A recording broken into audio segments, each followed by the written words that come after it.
नमस्कार, आगरी संस्कृती आणि रेसिपीजमध्ये तुम्हा सर्वांचं स्वागत आहे। तर मी आज बनवणार आहे खवा आणि तोही दुधाच्या साईपासून आणि दुधापासून बनवणार आहे।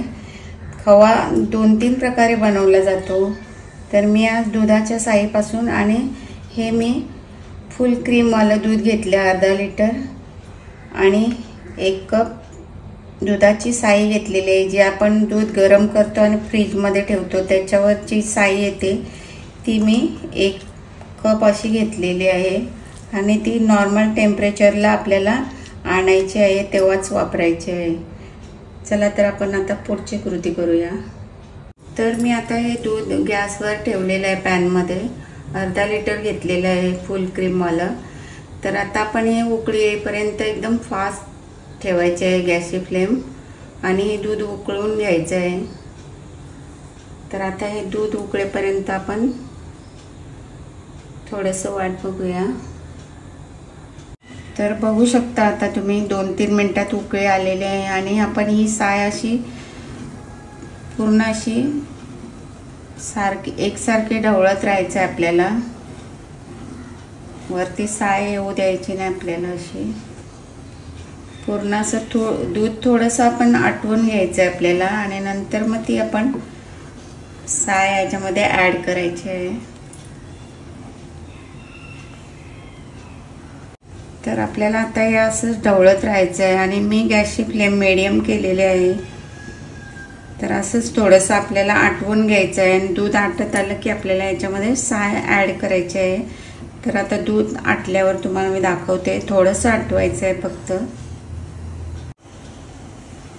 तर आता 10 मिनिटे झालेली आहेत आणि दूध बऱ्यापैकी आटलेलं आहे, थोडंसं घट्ट झालेलं आहे आणि मी सारखं असं ढवळत ही साय अशी वरती जमा होऊ द्यायची नाही आपल्याला, सर्व असं बाजूने काढून घ्यायची साय, एकसारखं असं ढवळत राहायचं आहे।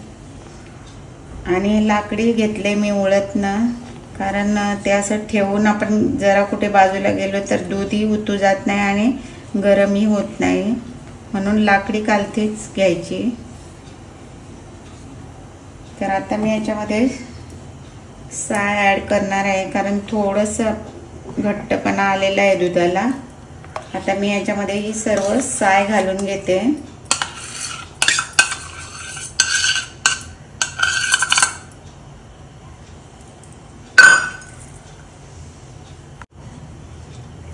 तर आता ही साय पूर्णपणे याच्यामध्ये आपल्याला मिक्स करून घ्यायची आहे आणि पूर्ण असंच आपल्याला हे पूर्ण मिश्रण आटेपर्यंत असंच ढवळत राहायचं आहे।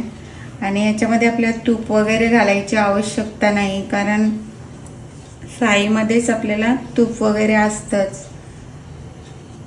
नाहीतर आपण जो दुधापासून खवा तयार करतो किंवा पावडर पासून, तेव्हा आपल्याला तूप थोडंसं घालायलाच लागतं, याच्यामध्ये तूप नाही घातलं तरी चालेल। तर आता हे आपल्याला असंच आटवून घ्यायचं मीडियम फ्लेमवर। तर बघू शकता आता 5 ते 7 मिनिटे झालेले आहेत आणि मी गॅसची फ्लेम फुल करून ठेवली होती आणि सतत असं आपल्याला उलटण्याने बुडापासून असं ढवळत राहायचं, नाही तर ते चिपकू शकतं। आता मिश्रण बऱ्यापैकी घट्ट होत आलेलं आहे, तर आता हे असंच आपण आटवायचं याला। तर मी तुम्हाला दाखवते नंतर। आता गॅसची फ्लेम मी मीडियम केलेली आहे।